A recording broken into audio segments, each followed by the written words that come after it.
সবাইকে আমন্ত্রণ জানাচ্ছি এনটিভির নিয়মিত আয়োজন মার্কেট ওয়াচে। দর্শক, আপনাদের সাথে আছি আমি হাসিব হাসান। আমাদের সাথে আজকে স্টুডিওতে উপস্থিত আছেন আইনজীবী ও পুঁজিবাজার বিশ্লেষক হাসান মাহমুদ বিপ্লব। বিপ্লব ভাই, আপনাকে স্বাগত জানাচ্ছি। আমাদের সাথে আরও আছেন এফসিএমএ এবং সিএ একই সাথে করা এবং আইনজীবী মোহাম্মদ শফিকুল আলম। শফিক ভাই, আপনাকে স্বাগত জানাচ্ছি। আপনাকে ধন্যবাদ। বিপ্লব ভাই, পুঁজিবাজারের একটি ইতিবাচক আমরা দিক দেখছি যে একটি মনস্তাত্ত্বিক ব্যাপার পুঁজিবাজারে ইদানিং কাজ করছে, যে চায়নার যে প্রেসিডেন্ট বাংলাদেশে আসবে তাতে পুঁজিবাজারে অনেকেই বলছেন যে এটা একটা ইতিবাচক প্রভাব ফেলবে, বিশেষ করে যে পাওয়ার সেক্টর আছে কিংবা সিমেন্ট সেক্টর, ইঞ্জিনিয়ারিং সেক্টর। এই ব্যাপারে আপনার কি মনে হয়, আসলেই কি সরাসরি এটা কতটুকু ইম্প্যাক্ট পড়বে কিংবা ভবিষ্যতে কতটুকু পড়তে পারে? আমি আপনাকে একটা জিনিস বলি, চায়না বাংলাদেশের টোটাল আপনার লাস্ট 14 ইয়ার্সে ওনারা যে বিনিয়োগ করেছেন বা ইন্ডিপেন্ডেন্সের পর থেকে 1.52 বিলিয়ন, আর 16 থেকে 20 সাল পর্যন্ত $23 বিলিয়ন 20টা প্রজেক্টে চাইনিজ আর ইন্টারেস্টেড। তার মানে বুঝেন কোথায় আমাদের, তার মানে বাংলাদেশের একটা বিশাল হবে। আমি একটু প্রজেক্টগুলি আপনাকে বলছি, যেমন পদ্মা ব্রিজের রেল লিঙ্কটা যেটি $3.3 বিলিয়ন, তারপর হচ্ছে $3 billion Karnaphuli tunnel, power plant at Pattaya $3 billion, marine drive expressway 2.86 billion, তারপর হচ্ছে পাওয়ার গ্রিডের এক্সটেনশন এবং নেটওয়ার্ককে ভালো করার জন্য 2.4 বিলিয়ন, তারপর হচ্ছে ঢাকা সিলেট 4 লেন, এটি হচ্ছে 1.6 বিলিয়ন, এবং Dhaka Ashulia elevated expressway 1.39 billion. তার মানে এই কোন খাতে তারা বিনিয়োগ করতে হচ্ছে স্পষ্ট। একটি হচ্ছে পাওয়ার আর একটা হচ্ছে ইনফ্রাস্ট্রাকচার। তো পাওয়ারের মধ্যে আমাদের যতগুলি কোম্পানি আছে তারা সবাই বেনিফিটেড হবে। আর আপনার ইনফ্রাস্ট্রাকচার আপনি চিন্তা করেন, চাইনিজরা পাওয়ারের থেকেও বেশি ইনফ্রাস্ট্রাকচার কেন হবে আপনাকে একটু বুঝিয়ে বললে হবে। কোম্পানি হয়তো চাইনিজ কাজ করবে, কিন্তু আপনি পদ্মা সেতুতে দেখেছেন যে এখানে আপনার প্রিমিয়ার সিমেন্ট, ক্রাউন সিমেন্ট, তারপর আপনার ওরা বসুন্ধরা সিমেন্ট থেকে নিয়েছে, রড বিএসআরএম থেকে নিয়েছে। রড সিমেন্ট কিন্তু আপনি বাইরে থেকে এনে কস্টিং পোষাবে না। আর আমাদের দেশে এখন বিশ্বমানের সামগ্রী তৈরি হচ্ছে, হায়দ্রাবাদ আছে, এখানে মাল্টিন্যাশনাল প্লেয়াররাও যেমন আছে, লোকাল প্লেয়ারও আছে। তার মানে এই যে এত বড় কাজে যতগুলি কাজ বললাম, এখানে মেইন ইনগ্রেডিয়েন্ট হচ্ছে রড অ্যান্ড সিমেন্ট, এলিভেটেড এক্সপ্রে বলেন। আর এখন কিন্তু কংক্রিটের রাস্তা হয়, বড় রাস্তা যেগুলি $1 বিলিয়ন রাস্তা কিন্তু পিচের রাস্তা হয় না, প্রথমে কংক্রিট ঢালাই হয়, উপরে পিচ হয়। তারপর আপনি রেলের যে শুনলেন, এগুলো তো সব স্টিল ওরিয়েন্টেড। তার মানে আমাদের একটা বড় ধরনের বুম এখানে আছে। আর পাওয়ার সেক্টর হচ্ছে দেশের লাইফলাইন। কেন? এগুলি হলে কিন্তু আমাদের গার্মেন্টস রপ্তানিও দ্বিগুণ হবে। দেশ যেমন ভালো হবে, এর সুফল তো পুঁজিবাজারে পড়বেই। কারণ যখন একটা দেশের একটা এতগুলি পুঁজিবাজারে আপনি যতগুলি সিমেন্ট কোম্পানি যারা ভালো বিনিয়োগকারীদের, তারপরে বারবার বলছি কাদের সাথে আসলে চুক্তি করে, পদ্মা কারা নিয়েছে, এগুলি আবার দেখতে হবে। আপনি হঠাৎ করে শুধু বিদ্যুৎ সেক্টর, শুধু ইনফ্রাস্ট্রাকচার দেখে আপনি এমন কোম্পানির কিনলেন যাদের সাথে, যারা আসলে প্রোডাকশন লেভেলেও কম। আমি আপনাকে একটু প্রোডাকশন সম্পর্কে বলতে পারি যে আমাদের লোকাল প্লেয়াররা এখন অনেক ভালো। আমাদের কিন্তু শাহ সিমেন্ট নন লিস্টেড 1 নাম্বার বাংলাদেশের টোটাল মার্কেট শেয়ারিংয়ে, 2 নাম্বার বসুন্ধরা, 3 নাম্বারে এখন আছে হাইডেলবার্গ, 4 নাম্বারে যে আছে লাফার্জ, 5 নাম্বারে আছে ফ্রেশ সিমেন্ট, এটিও নন লিস্টেড, 6 নাম্বারে এমআই সিমেন্ট। তো তার মানে কি, যে আমাদের লোকাল প্লেয়ার প্রথম 6টার মধ্যে 7 নাম্বারে লাফার্জ, মানে প্রথম 6টার মধ্যে 5টাই লোকাল। মানে বাংলাদেশ আর স্টিলে তো আপনাকে বিএসআরএম আর আবুল খায়ের গ্রুপ একচেটিয়া, মানে তারা যা বাংলাদেশে করেছে। এখন একটা প্রবলেম দেখা গেছে, এবার আমাদের অ্যাকাউন্টস বোঝার একটু সমস্যা আছে। যেমন এটি উনি ক্লিয়ার করবেন, যেমন একটা বিএসআরএম গ্রুপ একটা 8.5 লাখ টনের একটা বিলেটের দিয়েছে। এটার পরে সেকেন্ড হাফে কিন্তু অনেকের আর্নিং কমে গেছে, কারণ দুটা কোম্পানি আবার লিমিটেড 45% রাখে আর স্টিল কিন্তু 25% রাখে। উনি বলবেন যে কেন একটা কোম্পানির প্রথম বছরে আপনার এই লসটা অনিবার্য, তাহলে বিনিয়োগকারীরা বুঝতে পারবে, তখন হয়তো তারা ভালো শেয়ারটা এখন কম দামে ছেড়ে দিচ্ছে। কিন্তু এটি এফসিএ বলতে পারবেন, কারণ এটি অ্যাকাউন্টের একটা ব্যাপার, যাতে ট্যাক্স বেনিফিট পাওয়া যায়। এই কারণেই ডেপ্রিসিয়েশনটা প্রথম দিকে হাই হয়। আমরা লয়ার হিসেবে এটুকু বলতে পারি যে ডেপ্রিসিয়েশন কী ভাবে করে, এবং এটি কিন্তু ট্যাক্স বেনিফিট আবার 4th ইয়ার থেকে আপনাকে প্রফিট হিসেবে যোগ হবে। বাট বাকিটা কিন্তু আমার সাবজেক্ট না। আমি আশা করি চাইনিজ প্রেসিডেন্টের সাথে ওনার কাছে এই পয়েন্টটাই আসতে চাই। আজকে বাজারে বড় একটি মানে প্রভাব যেটি ফেলেছে সেটি বিএসআরএম গ্রুপ। বিএসআরএম গ্রুপ গত বৃহস্পতিবারে তারা এই জুন ক্লোজিংয়ের কারণে তাদের আর্নিংস দিয়েছে, সেটা হচ্ছে বিএসআরএম স্টিল 3 টাকা, গত বছর এই সময় ছিল 3 টাকা 9 পয়সা, এবছর দেখিয়েছে 3 টাকা 68 পয়সা। আবার বিএসআরএম লিমিটেড যেটি, সেটি ছিল 95 পয়সা থেকে 3 টাকা 2 পয়সা। কিন্তু সমস্যাটা হচ্ছে অন্য জায়গায়, সমস্যাটা হচ্ছে যে লাস্ট কোয়ার্টার মানে ফার্স্ট কোয়ার্টার ওরা যেটা ছিল, এখন তো জুন ক্লোজিংয়ের কারণে 6 মাসে দেখিয়েছে, ফার্স্ট কোয়ার্টারে দুটারই অনেক ভালো ছিল, সেকেন্ড কোয়ার্টারে যে সেইভাবে গ্রোথ আসে নাই, কিন্তু গত বছরের সাথে কম্পেয়ার করলে এটা অনেক ভালো। এবং বাবু ভাই যেটা বললেন যথার্থই বলেছেন যে ওরা একটা নতুন ব্লেড কোম্পানি করছে, দুইটারই সাবসিডিয়ারি কোম্পানি, সেই জায়গাটায় একটা যে প্যাচ আছে সেটি কিন্তু কোম্পানি ক্লিয়ার করেনি। রাইট, এখানে একটু বলবো ওনার সাথে আমি পুরোপুরি একমত যে একটা বিজনেসের যখন শুরু করা হয় ট্যাক্সেশন পলিসি কি বলে, ট্যাক্সেশন পলিসি বলে যে আপনি নতুন ইনভেস্টমেন্ট আনবেন এবং প্রেফার্ড যে আপনি ক্যাপিটাল মেশিনে আসবেন, নিউ মেশিনে জানবেন যেটা টেকনোলজি ওরিয়েন্টেড, টেকসেভি হবে, আগের থেকে বেটার। আর যখনই আপনি টেকনোলজি ওরিয়েন্টেড নতুন মেশিন আনবেন, এক্সপানশন করবেন, ডেফিনেটলি আপনার হিউজ ক্যাপিটাল এক্সপেন্ডিচার হবে ইন দ্যাট পার্টিকুলার ইয়ার অথবা 2 বছরে, যে প্রজেক্টগুলো যারা 2 বছর চলে। ইনকাম ট্যাক্স বলছে, আমরা ইনকাম ট্যাক্স অর্ডিন্যান্স 1984-এ দেখছি যে 3rd শিডিউলে বলা আছে যে যারা ক্যাপিটাল ইনভেস্টমেন্ট করছে এমনিতে হিউজ আউটফ্লো হচ্ছে ইন ক্যাপিটাল নেচারে, সো ক্যাশ ফ্লোতে যদি এই বছর প্রপারলি আবার ট্যাক্সেশন রুলে কোনো ডিফারেন্স না হয়, ডেফিনেটলি সিমিলারলি আবার বেশি ট্যাক্স দিতে হয়, তাহলে কিন্তু এটা ক্যাশ ফ্লোতে ইম্প্যাক্ট পড়ে। ইনকাম ট্যাক্স অর্ডিন্যান্স বলে যদি আপনি কোনো পার্টিকুলার ইয়ারে ইনভেস্টমেন্ট করেন ইন ক্যাপিটাল মেশিনারিজ, প্রথম বছরগুলোতে অ্যাক্সেলারেটেড ট্যাক্স ডেপ্রিসিয়েশন বলে, দ্যাট ইজ আগে যেটা ছিল 80-20 2 বছর হতে পারে অথবা 50-30-20 হতে পারে, এরকম ফর্মে বিভিন্ন ইন্ডাস্ট্রির জন্য স্পেসিফিক আছে। তার মানে কি প্রথম বছরগুলো আপনি যখন ডেপ্রিসিয়েশন বেশি দেখাবেন, প্রফিটটা কিন্তু ইন্টেনশনালি কম আসতেছে, এটা লিগ্যাল ফর্মেই, এটা কিন্তু কোনো দোষের কিছু নাই, কারণ মাইনাস চলে আসবে। মাইনাস চলে আসলে কি হবে, আপনি এই বছর ট্যাক্স দিতে হলো না, ফলে আপনার ফাইন্যান্সিয়াল আউটফ্লো তো হলো না, ফিজিক্যালি আউটফ্লো হলো না, বাট প্রফিট কিন্তু স্টিল ইজ দেয়ার। কোশ্চেন হচ্ছে আমরা অ্যাকাউন্টেন্টরা যেটা উচিত আমাদের এন্ড থেকে বলি, আমি চেক করতে হবে যে কারা এই কাজটা করছেন, ডেফিনেটলি সেটা হচ্ছে যে ডিসক্লোজার বলে একটা কথা আছে। আমরা ফাইন্যান্সিয়াল স্টেটমেন্টে বলি যে balance sheet, income statement, cash flow statement, এটা ম্যান্ডেটরি।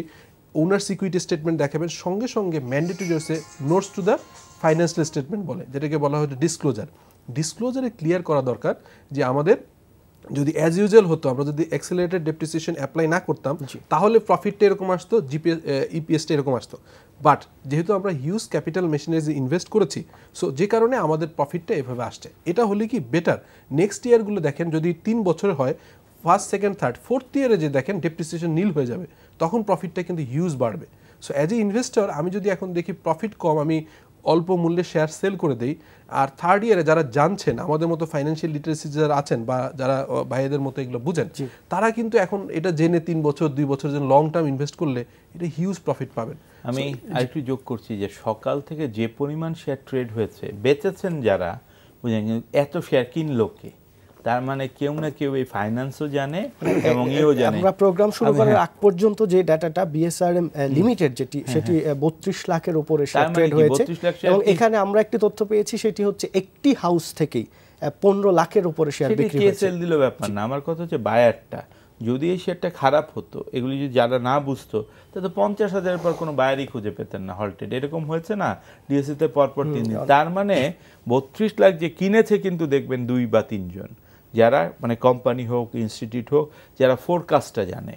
তার মানে আপনি জিনিসটা দেন, যারা আজকে বেঁচেছে তাদের জন্য আমার দুঃখ প্রকাশ হবে। এবং এটির জন্য কিন্তু বিএসসিসি একটা আইন বলেছে, যদি কোনো কোয়ার্টারে খুব বেশি তাহলে কিন্তু ডিসক্লোজার দেয়। আনফর্চুনেটলি এটি দিচ্ছে না। আমি বিএসসিসির কাছে আপনাদের মাধ্যমে তো অনুরোধ করব এই দুটি কোম্পানিকে অন্তত শোকজ করা, যে তোমরা যে এইটি প্রথম কোয়ার্টারে দেখিয়েছিল একটা 2 টাকা 75, পরবর্তী কোয়ার্টারে 91 পয়সা, এবং আরেকটা সেম 2 টাকার উপরে, এইটা ডিসক্লোজার ইজ এ মাস্ট। এই ডিসক্লোজার না থাকার কারণে আজকে যারা 32 লাখ শেয়ার বেচলো, ধরেন আপনার যদি 1 মাস পরে এটা 20%ও বাড়ে কোনো কারণে, আমি বাড়বেই বলছি না, তাহলে এই দায় কে নেবে?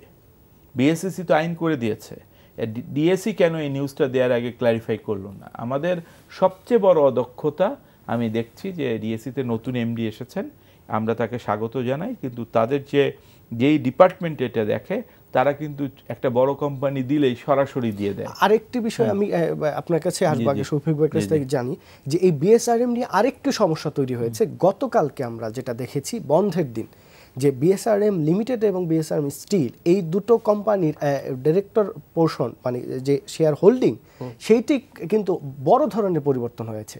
এর আগে আমরা দেখেছিলাম মানে ডিরেক্টরদের কাছে সবচেয়ে বেশি বিএসআরএম লিমিটেডে ছিল, যা তার থেকে অনেক কমে গেছে।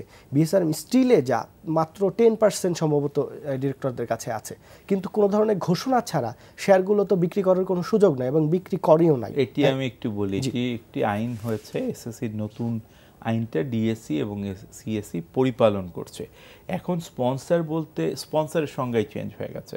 যেমন আগে ধরেন আমি আপনাকে একটা বিএসআরএম দিয়ে উদাহরণ বলি, বিএসআরএম স্টিলে 33% বিএসআরএম লিমিটেড হোল্ড করে। এটি আগে স্পন্সর শেয়ারে দেখানো হতো, এখন এটি ইনস্টিটিউশনে দেখায়।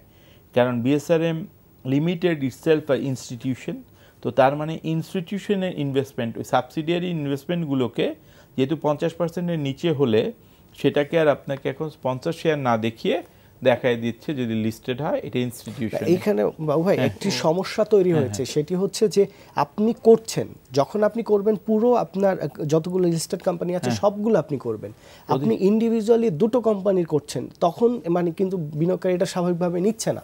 এবং আজকে দেখেন বাজারে যে নেগেটিভ, বাজার 21 পয়েন্ট পড়েছিল, এখন একটু রিকভার করছে, এটি কিন্তু শুধু এই বিএসআরএম দুটো কোম্পানির কারণে। বলি এরকম ঘটনা যারা করেছে, আমরা এসএসসি কে দেখেছি বলিষ্ঠভাবে অনেক কোম্পানিকে সাসপেন্ডও করেছে। ডিএসসি যদি সবগুলোকে না করে শুধু দুটি করে, তাহলে আমি আপনাদের মাধ্যমে এসএসসি কে আবার অনুরোধ জানাবো একটি তদন্ত কমিটি করা উচিত এবং ডিএসসি কেন এটা করলো তার একটা জবাব চাও। সবার করলে আমি এখানে দেখেছি যে এর আগেও মানে আমার যতটুকু সম্পৃক্ততাই পুঁজিবাজারের সাথে, এর আগে আমরা দেখেছি যে অনেক ভুল তথ্য ডিএসসি দিচ্ছে। স্পন্সরদের কাছে কতটুকু শেয়ার আছে সেটির ব্যাপারে এর আগেও অনেক ভুল তথ্য দিয়েছে, আমরা বলেছি, পত্রিকায় বলেছে, কিন্তু বিএসসিসি ডিএসসির বিরুদ্ধে কোনো তদন্ত কমিটি করে নাই। তারা তদন্ত কমিটি করে বিনিয়োগকারীদের বিরুদ্ধে, যারা এই 6 বছর ধরে লোকসান গুনছে প্রতিনিয়ত। তারা বিনিয়োগ করে লোকসান গুনছে, কিন্তু তারা যখন কোনো অন্যায় করেও না, তখন ডিএসসি কোনো দেখা যায় যে তারা মানে তারা যে তদন্তটা বিএসসির কাছে দেয় সেই অনুযায়ী বিএসসি পানিশমেন্ট দিচ্ছে। তো এক্ষেত্রে আপনি যদি বাজারকে ভালো করতে চান, আপনি যদি একটি আস্থায় নিয়ে আসতে চান, সেক্ষেত্রে এই ধরনের ভুলগুলোর তো কোনো সুযোগ নেই। রাইট না, এখন দেখেন এখানে কিন্তু আমরা চাই বা না চাই, ওয়ার্ল্ডের সব জায়গায় ইভেন বাংলাদেশের কন্টেস্টে ডাবল স্ট্যান্ডার্ড আছে। কিন্তু আপনি যেটা বললেন যে যখন স্মল ইনভেস্টর অথবা ইস্যুয়ারের ব্যাপারে কথা বলা হচ্ছে, আদার রেগুলেটর যারা আছেন তাদের ভিতর যে কম্বিনেশন, যাদের সমন্বয়ের অভাব আছে, এই বিষয়গুলো কিন্তু খতিয়ে দেখা উচিত। উনি যেটা বলছিলেন যে আমরা কি দেখি, স্পন্সর শেয়ারের সংজ্ঞা যদি দেখি, ইনস্টিটিউশন ইনভেস্টর দেখি, ইয়েস যে বিএসআরএম এর একটা এন্টিটি আর একটা এন্টিটি ইনভেস্ট করলে it's a institution investment, but accounting point of ভিউতে আমরা কিন্তু বলি এই ধরনের রিলেশনগুলো বলি হচ্ছে রিলেটেড পার্টি ডিসক্লোজার। এটা কিন্তু স্ট্রংলি বলা আছে যে রিলেটেড পার্টি ডিসক্লোজার দিতে হবে এবং স্পেসিফিক ইন্টারন্যাশনাল অ্যাকাউন্টিং স্ট্যান্ডার্ড এখানে বলা আছে। তো বিএসসি বা ডিএসসি কি বলছে, তারা বলছে যে ইন্টারন্যাশনাল অ্যাকাউন্টিং স্ট্যান্ডার্ড অ্যাডাপ্ট করতে হবে as adapted by Bangladesh accounting standard BAS. So এখানে কিন্তু আপনার নতুন করে বলার প্রয়োজন হয় না যে যখন ইনস্টিটিউশন ইনভেস্টর হোক অথবা স্পন্সর হোক, জিনিসটা ক্লিয়ার করার দরকার আছে। সিমিলার আগে যেটা বললাম ডিসক্লোজার, সো এই জায়গাগুলো কিন্তু ব্যত্যয় আছে। আমি আরেকটা পয়েন্ট ওনার একটু বলে নিই, উনি শুরুতে যেটা বলছিলেন ভেরি ইন্টারেস্টিং একটা ইনফরমেশন উনি দিয়েছেন যে গত 45 বছর আফটার দ্য ইন্ডিপেন্ডেন্স আমাদের যে ইনভেস্টমেন্ট আসছে ফ্রম চায়না বা সফট লোন বলেন, যে কোনো ফর্মে বলেন, এই আগামী 4-5 বছরে it's about 15 times than the 45 years. তো এখানে আমি একটা পয়েন্ট অ্যাড করি, স্টক মার্কেট সহ টোটাল ইকোনমি ইম্প্যাক্ট কীভাবে পড়ে। আমরা দেখেন যে ইজি ডুইং বিজনেস ইন্ডেক্স যেটা করে গ্লোবালি, দেখেন ইন্ডিয়া কিন্তু অনেক চেষ্টা করছে, করে বোধহয় 134 থেকে 130-তে এসছে। নেপাল ইটসেলফ এত প্রবলেমের ভিতর থেকেও তারা 99-এ, আপনার 19-20-এ আছে মালয়েশিয়া, সিঙ্গাপুর নাম অবভিয়াসলি 1, নিউজিল্যান্ড ভালো আছে। বাংলাদেশে কিন্তু আমরা জানি যে 173 থেকে 176 চলে গেছে। উনি যেটা বলছেন এখানে কতগুলো প্যারামিটার আছে, 10-11টা প্যারামিটার, তার ভিতর একটা প্যারামিটার হচ্ছে ইনফ্রাস্ট্রাকচার এবং ইউটিলিটিস। সো এই চাইনিজ ইনভেস্টমেন্টের যে আমরা দেখতে পাচ্ছি, এটা রিলায়েবল সোর্স থেকে ডাটাটা আসছে, সম্ভবত 14 অক্টোবর ডেইলি স্টারে আসছে।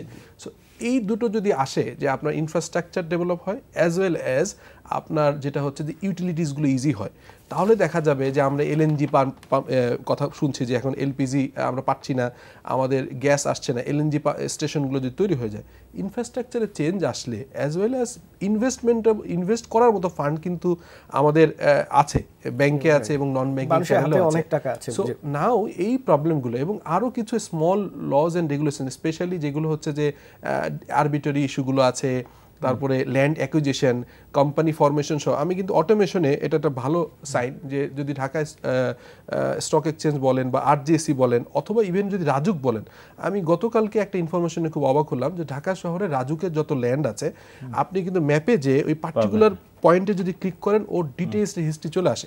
সো অটোমেশন ইজ দেয়ার, এটা কিন্তু আসছে। সো আমাদের উচিত হবে ইন ফিউচারে যে এগুলোকে হাইলাইট করা, কেন আমাদের ইন্ডেক্স পড়ে যাচ্ছে, আমাদের তো ভিজিবল কিন্তু ইমপ্রুভমেন্ট আছে।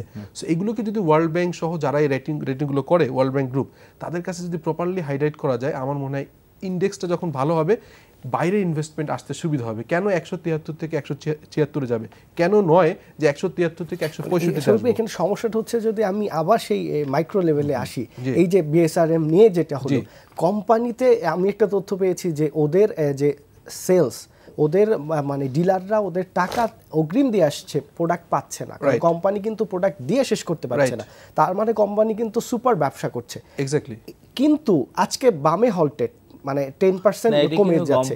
এবং এইখানে যদি বাবু ভাই আজকে যদি ডিএসসি এখানে একটা ক্লারিফিকেশন দিত, তারা যদি কোম্পানির কাছ থেকে তথ্য নিয়ে এই পেজটা একটু 1 ঘন্টা দেরিতে দিত, তখন কিন্তু এই কোম্পানিটা হয়তো দেখা যেত পজিটিভ একটা মুভমেন্ট। আমি আপনাকে যেটা বলছি, এটা কোম্পানিরও আসলে আমি দোষ দিতে পারবো না, কারণ ওই যে ডেপ্রিসিয়েশন যেটা করছে এটা তো করতেই হবে। কারণ ওরা কিন্তু আগেই নিউজ দিয়েছে যে 8.5 লাখ টনের করেছে, তো এটি একটা এফেক্ট পড়েছে আমরা পুরা। আর সবচেয়ে বড় হচ্ছে শুধুমাত্র আমরা ইপিএসটা জেনেছি। আমি এসএসসির কাছে নিয়ম আরেকটু বলবো যে অন্তত একটা মানে নন অডিটেড অ্যাকাউন্টস হলেও ওয়েবসাইটে যেই দিন ইপিএস দেয়, অন্তত ব্যালেন্স শিট, তারপর আপনার profit and loss account, cash flow, এই 3টা জিনিস ছাড়া এই যে এগুলি বোঝা যাচ্ছে না। তো এইটা আমার মনে হয় যে ওয়েবসাইটে দিলেই হবে, পত্রিকায় তো এত বড় করে দেওয়া যায় না। আরেকটা জিনিস উনি যেটা বলছিল অথেন্টিসিটি, যে Chinese government had express initial interest in giving around 23 billion in soft loan for 20 projects to be implemented between 2026 and 2020, finance ministry official said. যেখানে বলছিলাম আমি, দেখেন শুধু আপনি যে বিএসএনএল নোট ওরকম না, মোবিল যমুনা এবং এমআই সিমেন্ট যে পরিমাণ প্রিমিয়াম নিয়ে এসেছিল, এমআই সিমেন্ট তাদের 5,600 থেকে 10,000-এ যাওয়ার কথা, প্রায় কমপ্লিট হয়ে গেছে। হয়তো যে কোনো নিউজ দিবে, আমি আপনাকে বলছি যে সম্পদ ভ্যালুয়েশনের নিউজ দিয়েছে, বাট প্রোডাকশনটা। আরেকটা জিনিস, এই যে মোবিল যমুনা যে এত টাকা নিয়ে একটা বড় এলপিজি প্ল্যান্ট করলো, এটি কিন্তু পুরা ডিসক্লোজার আসলে আমরা পাচ্ছি না। কেন পাচ্ছি না? যে আমরা বাংলাদেশে এইটাই প্রবলেম, যে আপনি ওয়েবসাইটে গেলে ডিসক্লোজারগুলি পাচ্ছি না, মানে কোম্পানিটা আসলে কত টাকা রেভিনিউ আলাদাভাবে এটি দেয়া নেই, হয়তো অ্যানুয়াল রিপোর্টে এবার দেয়া হবে। তো এই যে ধরেন এমআই সিমেন্ট এখন আছে 5,600, এখান থেকে যদি 10,000 যায়, মানে 33 লাখ মেট্রিক টন হয়ে গেলে টপ 3 প্লেয়ারের মধ্যে একজন হবে, এটি পাই না। মানে ডিসক্লোজারে মারাত্মক প্রবলেম। উনি এটা বলতে পারবেন যে কি কি রুলস আইসিএম এর দ্বারা, যেহেতু অডিটেড জায়গাটা তো ওনাদের, কি কি রুলস এসএসসি বিএসসিসি আরও ইনক্লুড করলে যে কোনো অদৃশ্য জিনিস আসলে বিনিয়োগকারীর কাছে থাকবে না। কারণ দিনের শেষে বিনিয়োগকারী 143-200 টাকা দিয়ে পর্যন্ত প্রিমিয়ামে এসব শেয়ার কিনেছে, 10 টাকার শেয়ার, আজ পর্যন্ত তারা কিন্তু লুজার। আপনি এমআই সিমেন্টের মালিক বলেন, ইভেন আজম যে চৌধুরীর মতো এমজিএল, আমরা এত লুজার হব কেন? মানে বিনিয়োগকারীর পার্সপেক্টিভ থেকে বলছি, লুজার হয়তো হবে না, কিন্তু আমাকে তো প্রজেকশনটা দিতে হবে। মানে আপনি এই যে টাকাটা নিলেন, কি করলেন? এসএসসিকে প্রত্যেক বছর যেটা দেয়, এসএসসি এটা পাবলিক করে দেয় যে কোম্পানিগুলো যারা অনেক প্রিমিয়াম নিয়েছে বা নতুন কোম্পানিগুলি যারা বুক বিল্ডিং মেথডে আসছে, তাদের টাকাটা স্বচ্ছভাবে খরচ হচ্ছে কিনা, এটার জন্য একটা আলাদা এসএসসি পাবলিকেশন থাকতে পারে। ওই পাবলিকেশনটা আমরা কিনেই নিলাম, কিনে নিয়ে পড়লে বুঝতে পারবো যে তারা ঠিক করেছে। আরেকটা জিনিস বলছি, অল্পর মধ্যে শেষ করে দিই, আমাদের বাংলাদেশের এসএসসি এ গ্রেডে উন্নতি হয়েছে। এই জন্য আমি মাননীয় চেয়ারম্যান এবং কমিশনার ওয়ানকে অভিনন্দন জানাচ্ছি সেই সাথে সাথে বলছি আপনি এ গ্রেডে হয়েছেন, কিন্তু 10 সালে যখন আমাদের বাজার ধস হয়, 11 সালে হঠাৎ করে খালেদ সাহেবের এই রিপোর্টের পরে আমাদের করলো কি, সার্কিট ব্রেকার ছিল আগে হাইস্টে 20%, ওটা সবগুলি 10%-এর সব অর্ধেক করে দিল। আপনি এ গ্রেডে থাকবেন আর সার্কিট ব্রেকার থাকবে 10% এবং আপনি চাবেন ফরেন বড় বড় বিনিয়োগকারী আসবে, এটি হবে না। আমি মাননীয় এসএসসি চেয়ারম্যান সবাইকে বলছি, এটি হয়তো ক্ষুদ্র বিনিয়োগকারীদের দিকে তাকিয়ে বলছেন, কিন্তু সত্যিকার অর্থে বাজারকে গ্রো করতে হলে এখন আগের ফার্মে যাওয়া নেসেসারি। কারণ আপনি তো এ গ্রেড, দেখো যেমন ধরেন আমরা ক্রিকেটে খেলি ইংল্যান্ডের সাথে, ক্রিকেট নিয়ে আমাদের আশা, ফুটবলে কোনো আশা নাই, আমি ফুটবল খেলা ছেড়ে গেছি, কারণ কোনো দিন তো ব্রাজিল, আর্জেন্টিনা এদের সাথে আমরা ফাইটও করতে পারবো না, জেতারও আশা নাই। সুতরাং দ্যাট ইজ ডেড পার্ট। জনপ্রিয় খেলা দেখা যায়, কিন্তু ইনভেস্টটা কোন জায়গায় করতে হবে, ক্রিকেটে। সেরকম বাংলাদেশের সম্ভাবনাময় জায়গায় যে এত, চায়না $23 বিলিয়ন দিল, 2010 সালে আপনি অন্তত $10 বিলিয়ন কিন্তু মার্কেট থেকে নিতে পারতেন। 26টা কোম্পানি ছাড়ার কথা ছিল, একটি কোম্পানিও আসেনি। মানে আমার নিজের দেশের এত বড় জায়গা, আমার 3 লক্ষ কোটি টাকার মার্কেট এবং জিডিপির যে সাইজ এবং মধ্য ইনকামে হলে যে জায়গায় যাবে, আপনি যদি ইন্টারনাল রিসোর্স না নিতে পারেন, লোনকে তো সুদ দিতে হবে, আসল ফেরত দিতে হবে, তার থেকে বড় জিনিস হচ্ছে ক্যাপিটাল মার্কেট। এটার দিকে তাকান, অন্তত ফ্ল্যাগশিপ হলেও 2টা সরকারি কোম্পানি আর একটা মাল্টিন্যাশনাল কোম্পানি আনেন, আমি আপনাকে নিশ্চয়তা দিচ্ছি এই বাজার কোন জায়গায় চলে যায়। 2-3টা flagship company is a necessity. জি শফিক ভাই, এইখানে যেটি জানতে চাই সেটা হচ্ছে যে বিনিয়োগকারীরা যে তথ্য পাওয়ার কথা সেই তথ্যটা পাচ্ছেন না। এখন আপনি বাবু ভাই যে কথাগুলো বললেন, আমি যদি এমজেল এর কথা বলি, মোবিল যমুনা, এটি সরকারেরও এখানে শেয়ার আছে, যমুনা অয়েলের।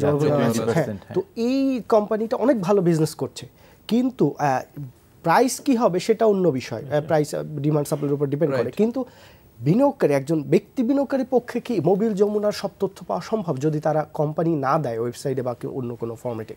এখানে দেখেন, মানে এই মোবিল যমুনা না, এরকম যারা ভালো কোম্পানিগুলো আছে তারা তো বিনিয়োগকারীরা এখন তো এই সব কোম্পানিতেই বিনিয়োগ করতে চাচ্ছে। আমি যদি বলি, দেখেন লাস্ট 2010 এর পর থেকে এবং যে কোশ্চেনগুলো আসছে, অডিট রিপোর্টের কোয়ালিটি ইনস্টিটিউট, আমরা কিন্তু ইনস্টিটিউটের কোয়ালিটি অ্যাসুরেন্স বোর্ডের আমি একজন মেম্বার, সিএ ইনস্টিটিউটের। অডিটের যে কোনো সময় থেকে কিন্তু এখন কশাস, তারা কিন্তু অনেক দেখছে। বাট এখানে একটা জিনিস অ্যাড করা দরকার, নতুন পাবলিক ইস্যু রুল যেটা আসলো 31 ডিসেম্বর 2015 যেটা পাস হলো, এখানে বলা ছিল যে নতুন ইস্যুর ক্ষেত্রে কস্ট অডিট রিপোর্টটা ম্যান্ডেটরি। বাট আমি মনে করি যেহেতু কোম্পানি অ্যাক্টে প্রভিশন আছে যে কস্ট অডিট কিছু কিছু সেক্টরে কাজ করবে, কস্ট অডিটের সংজ্ঞা আছে, নতুন কোম্পানি অ্যাক্টেও আছে।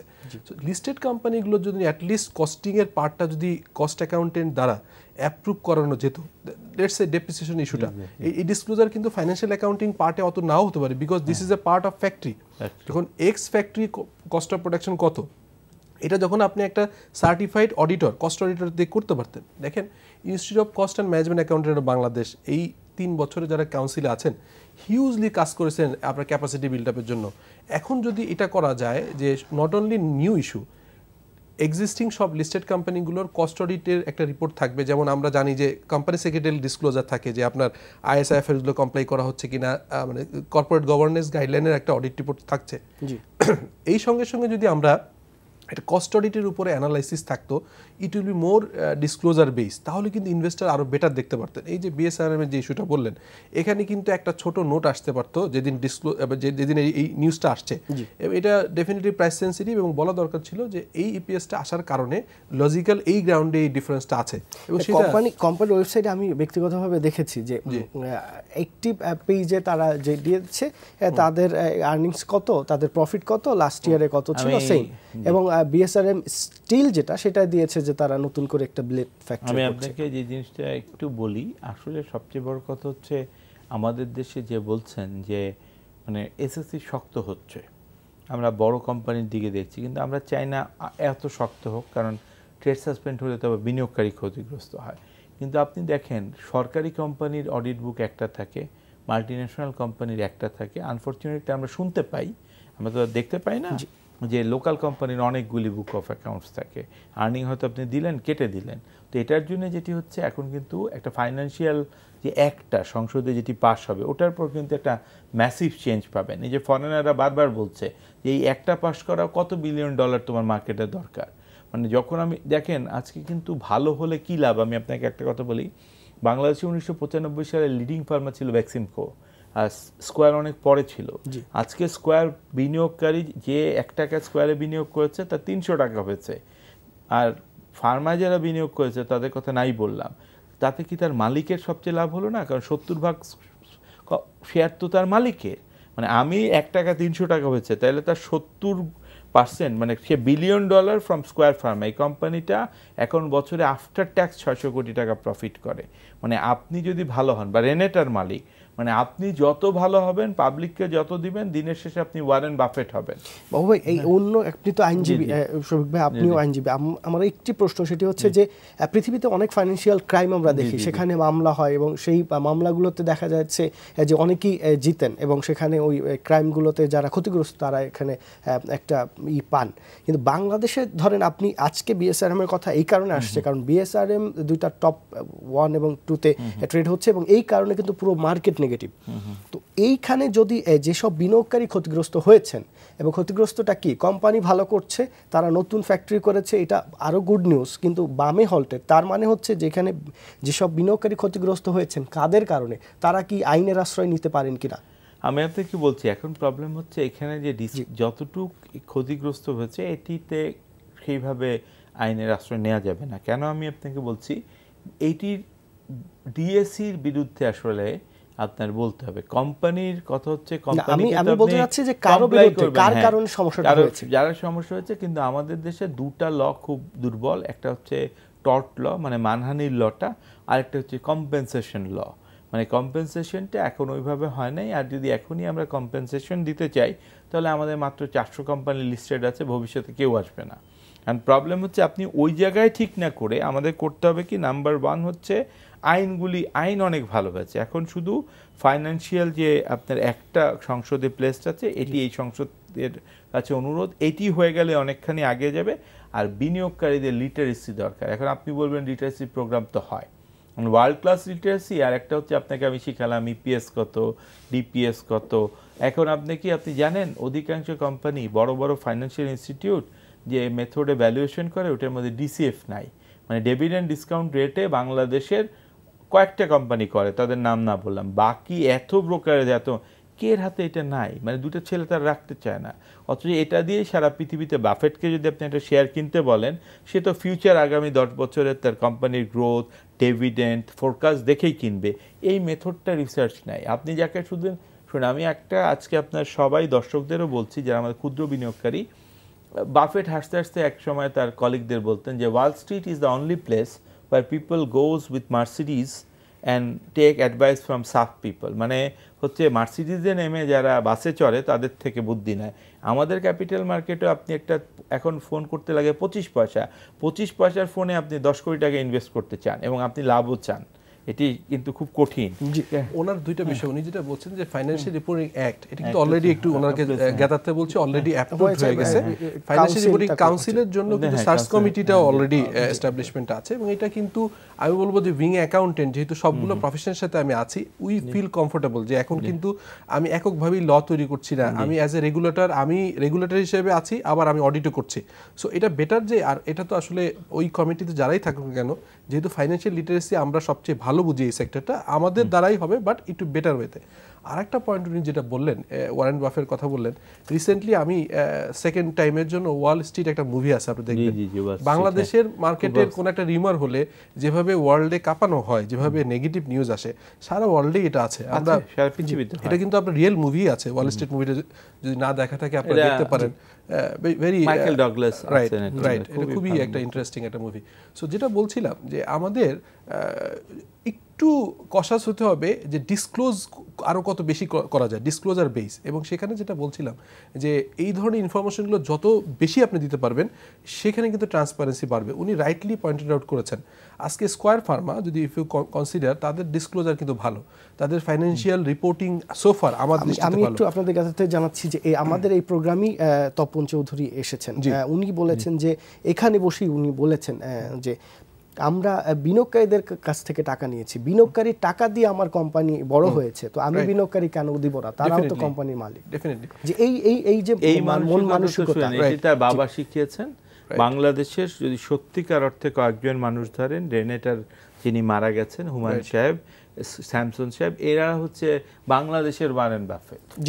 ম্যানুফ্যাকচারিং অর্গানাইজেশন হিসেবে যদি স্কয়ার ফার্মা বা স্কয়ার গ্রুপকে বলেন, দেখেন এখানে কিন্তু অলমোস্ট কস্ট অ্যান্ড ম্যানেজমেন্ট অ্যাকাউন্টেন্টের সংখ্যা প্রায় 30। এটা কিন্তু নিডেড, বিকজ যখনই আপনি যত বেশি ট্রান্সপারেন্সি চাবেন, অ্যাকাউন্টেবিলিটি এনশিওর করতে চাইবেন, ডিসক্লোজার আরও বেশি দিবেন, তখন কিন্তু আপনার প্রফেশনালদের প্রয়োজন হবে। এখন দেখেন, আমি নাম করব না, অনেক টেক্সটাইল কোম্পানি আছে, আমি আগেও বলেছিলাম যে এখনও টালি খাতায় অ্যাকাউন্টস লেখে, এবং তাদের এখানে প্রফেশনাল অ্যাকাউন্টেন্টদের শুধুমাত্র নেওয়া হয় পজিশনের জন্য, যে আমার দরকার সিএফও এই position, company secretary this position, but they are fully control by the board, manipulation. আবার স্কয়ার সহ আরও বেশ কিছু, আমি স্কয়ারের কথা বলবো না, যেখানে ফুল ট্রান্সপারেন্সি, রেনেটা আছে, এবং যারা লিস্টেড কোম্পানি ফার্মাসিউটিক্যালসের বেশি। তো এখন এই একই ধারাবাহিকতায় দেখেন এমএনসি গুলোর ভিতরে যদি বলি, যেটা আপনাদের কোশ্চেন, এমএনসি গুলো কিন্তু ট্রান্সপারেন্সি আছে, এবং এখানে ট্রান্সফার প্রাইসিং একটা ইস্যু ছিল, সেটাও কিন্তু এখন অডিটের আওতায় আসছে, এবং এখানে ম্যানেজমেন্ট অ্যাকাউন্টেন্টরা, চার্টার্ড অ্যাকাউন্টেন্টরা অডিট করে দেওয়ার পরে এটা কিন্তু হবে।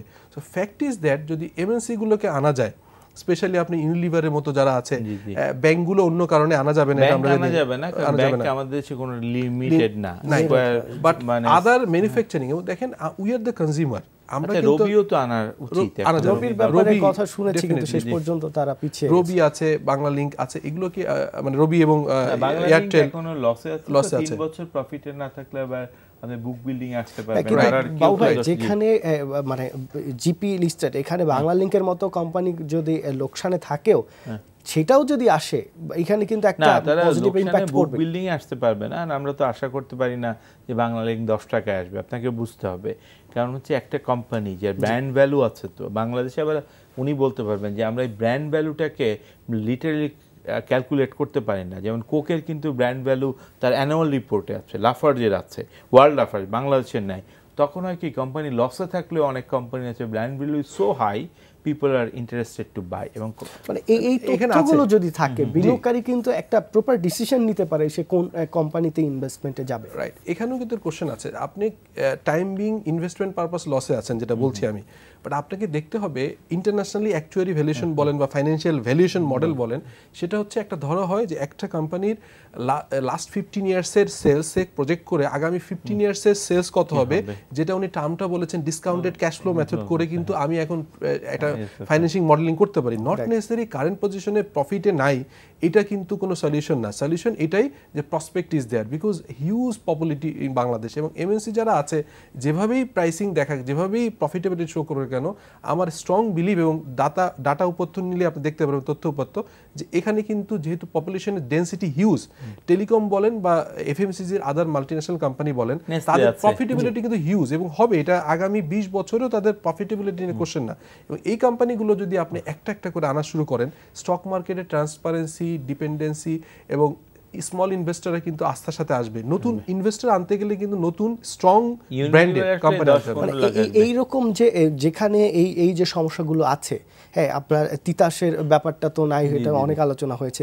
তারপরে এইরকম বিষয়গুলো যখন থাকে যে ডিএসসি সিএসসির কতটুকু দায়িত্ব, কোম্পানিগুলোর কত দায়িত্ব, তখন কি নতুন ইনভেস্টমেন্ট আসবে বা নতুন কোম্পানিগুলো এখানে আসবে? ধরেন আপনার বাসায় একজন খুব রেসপেক্টেড কবি, সাহিত্যিকই বলি, বিজনেসম্যান না, আপনি হুমায়ুন আহমেদকে আনতে চান, কে যাবে? আপনি যাবেন না হুমায়ুন আহমেদ আপনার বাসায় আসবে? ঘটনাটা আপনি যে বলবেন, স্যার আমার বাসায় একটু আসেন, আমার বাচ্চা আপনার ভক্ত। তো আপনি কোম্পানিগুলিকে ডিএসসি সিএসসি আসলে করে কি? ওদের মার্কেটিং ডিপার্টমেন্ট কোথায়? ওনারা এই সব বাজে কোম্পানি আসে এটাই দেখে। আপনাকে তো যেতে হবে, বলবে ইউনিলিভারকে একটা কাজ করেন, সেটাকে আপনাকে স্বীকার করতে হবে। ওনারা একটা কাজ করেন, সেটি হচ্ছে যে মার্কেট যখন একটু ভালোর দিকে যায়, তখনই কোন শেয়ার নিয়ে মানে একটা তদন্ত কমিটিটা করে এটাকে থামানোর একটা কাজ। ডিএসসি বলতে কিন্তু ব্রোকার বা মার্চেন্ট ব্যাংক অ্যাসোসিয়েশন দোষ দিচ্ছি না। ডিএসসি যে কোম্পানি বা সিএসসি যে এখন কোম্পানি হয়েছে, এই কোম্পানির তো একটা সবচেয়ে বড় ডিপার্টমেন্ট থাকার কথা মার্কেটিং।